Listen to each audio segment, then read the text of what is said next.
Hey, I'm Chef Dean Max. Today in the kitchen, we're going to take hummus and we're going to do something really special with it. Most of the time you guys buy hummus in the store and it's never special, right? Because it's just boring, right? The flavor. And you go out to these Middle Eastern restaurants and you taste it and you're like, wow, my hummus doesn't taste like that from the store. So I'm going to tell you why and I'm going to show you how to fix it. And it's super easy. So stay tuned. Hey, you guys, welcome to my channel. Today we're going to do this hummus recipe. I think you're going to be really excited about it. So if you like my channel, please subscribe, and I've got a lot more cool things coming up. One of the things I wanted to show you is just the simple way I take a store-bought hummus. This is your classic hummus, right? It has nothing in it. It's just the pureed chickpea itself. So what is hummus? Hummus is chickpea, and there's usually lemon, and there's tahini in there, which is basically sesame seed paste. It's kind of the peanut butter of the Middle East. And it's all blended up. Sometimes they put a little garlic in there. The store will put all of these like kind of ingredients in there to make it sound and look interesting, but it's never that great. So I would always suggest, let's take this and doctor this up. So let me show you how we're gonna do that. One of the ways, I use my little blender here. I love the NutriBullet. It's great.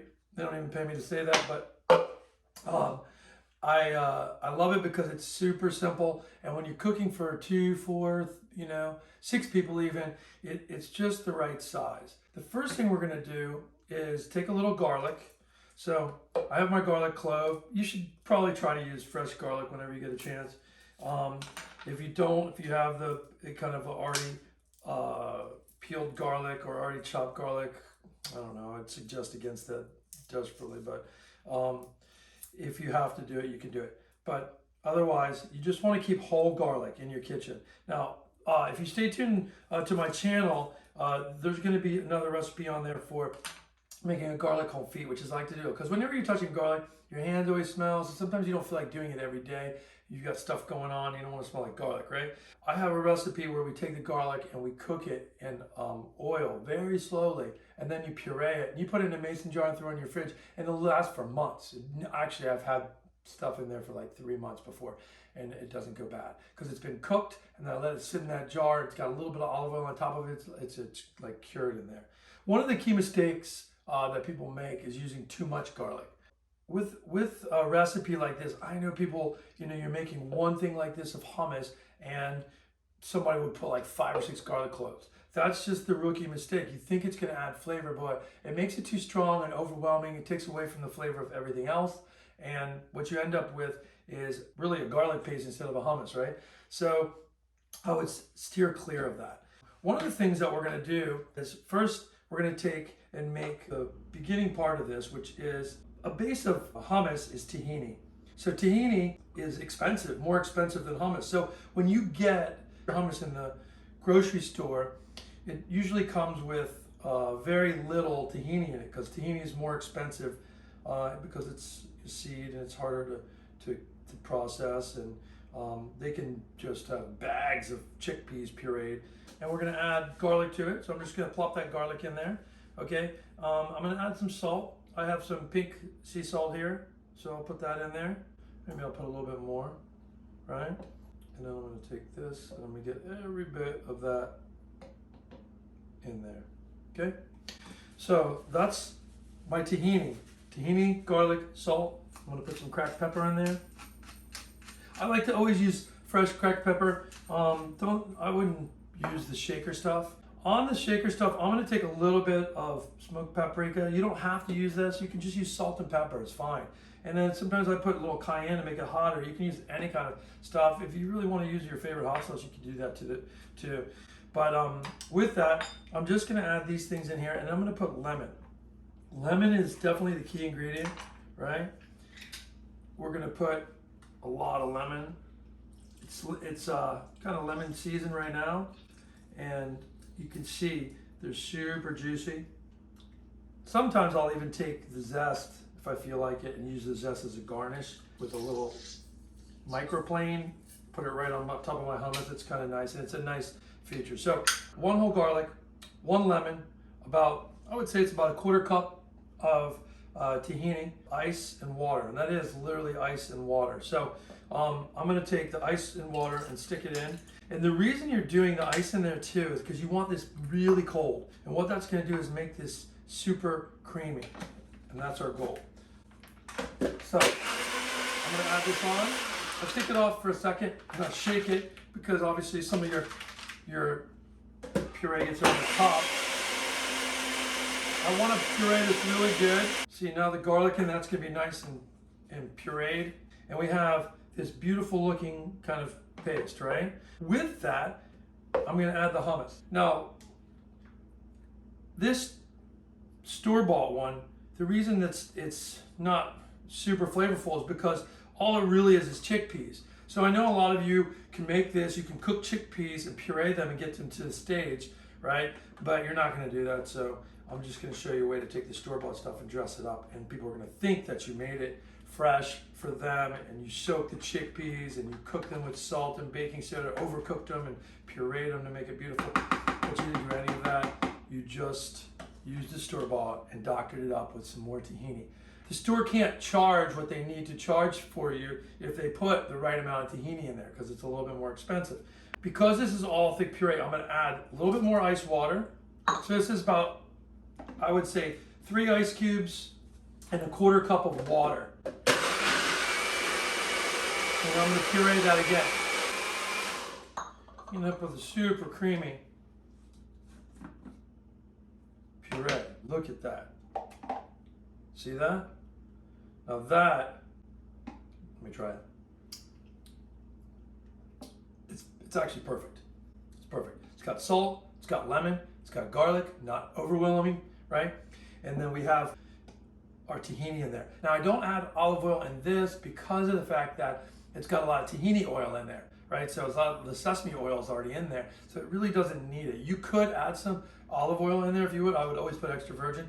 Now, when you have this, you can put whatever you have in your fridge. Now I wanted to show you, I think parsley is probably one of the must-haves if you have it. You know, if you don't use dried, okay? Don't use whatever fresh herb you have. If you have basil, you have something like that, that's fine. I'm gonna show you. When you get herbs in your grocery store like this, right? What you should do is you wash them first. Right when you wash them, you cut that root end off, and then you take a dry paper towel while they're really sopping wet. Now, I'm gonna take a little piece of this off because I need some of this for a dish. But I'm gonna take this, and I'm gonna take these paper towels and just wrap these up like this. Now, when you do that, when you wrap this up, it's a nice log, it's protected in there, and it stays a lot longer. If you just leave it in that plastic bag in there, it starts to get wet really fast, and there's nothing to draw that extra moisture off, and it's gonna go ahead and rot in like a day or two. If you put it like this, like sometimes 3 or 4 days later, you come back and it's still fine. So that would go in the fridge, right? Now, what I'm gonna do is make a little salad to go with this, okay? So I have my beautiful parsley. I'm just pulling the stems off of that now. So I get these nice parsley leaves, and then I lay them flat. Now with your knife, I always also, another knife tip is don't ever put your knife in the dishwasher, which everybody does at home, not me, but everybody that I see do it, I'm yelling at them, don't do that because it dulls your blade.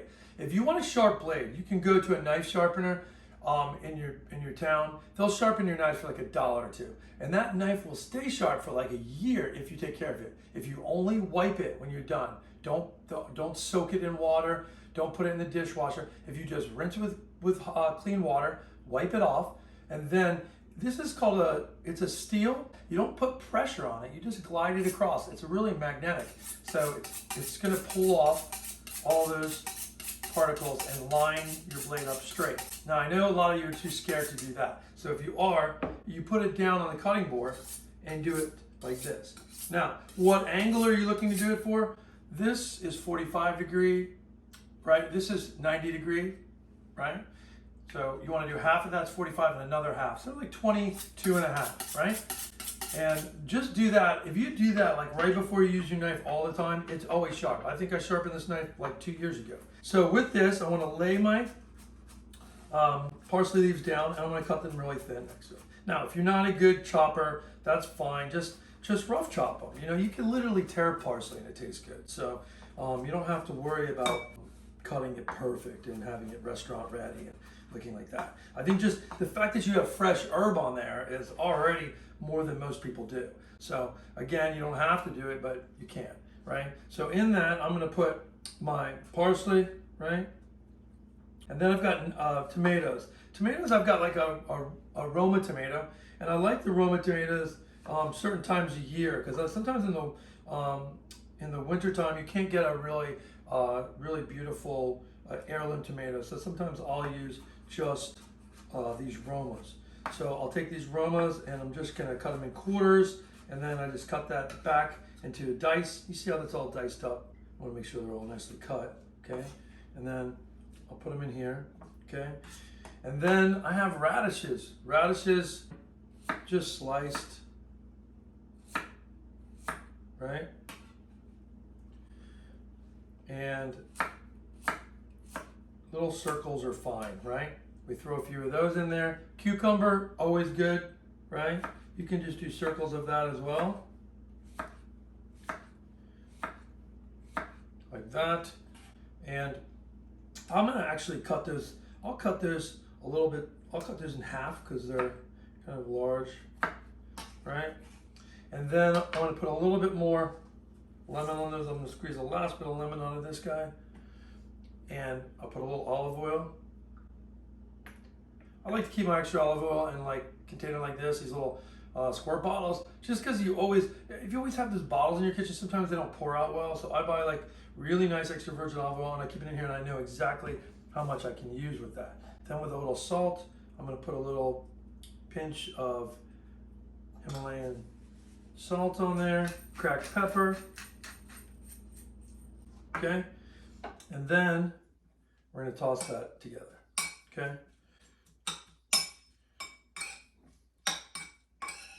So it's just got the acidity. Now, I have some pickled onions, and I'll do another video on pickling, because I think pickling is really smart. I always have pickles in my fridge, and here I'm just gonna put a little pickled red onion in there. You can see the juice in there. I'll teach you guys how to make that. But if you don't have that, you could stick like some sliced fresh onion. If you want to stick sliced fresh onion, you can. Otherwise, leave the onion out. It's up to you, no big deal. So with that, you have this beautiful puree of hummus, right? And I'm just gonna spread that on my plate, and I use it almost like a sauce, right? So for you, if you just want to take this and have some gluten-free crackers and dip it in that,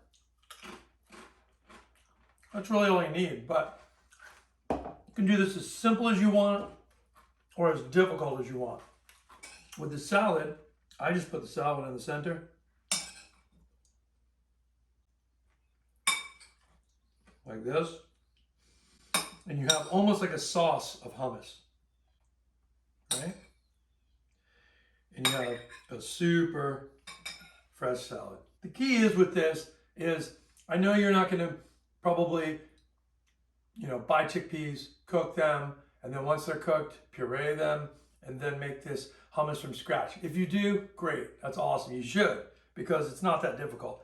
But a lot of times you go to the grocery store and you're having a party, you just want a nice hummus. And this is a great way to doctor it up, okay? So get yourself some tahini, garlic, lemon. You can use a little cumin in it. You can use a little cayenne. You can use a little smoked paprika, whatever your flavor is. Sometimes I'll take a little smoked paprika like this and decorate the plate after, and it's beautiful. It gives you a little freshness. Serve it with crackers. Serve it with carrots and celery sticks. Doesn't matter. As easy as you want to do it. As simple as you want to do it. It also makes a great spread. Like thin like this, I spread it sometimes and make sandwiches with it. So you can have like a roasted vegetable sandwich with beautiful smooth hummus on there. But this is the real deal. When you go to Israel, you go anywhere in the Middle East, you go to Greece, you get a really smooth, creamy hummus. That's what they're doing. That's what makes it special. We'll see you back soon. I'm Chef D Max.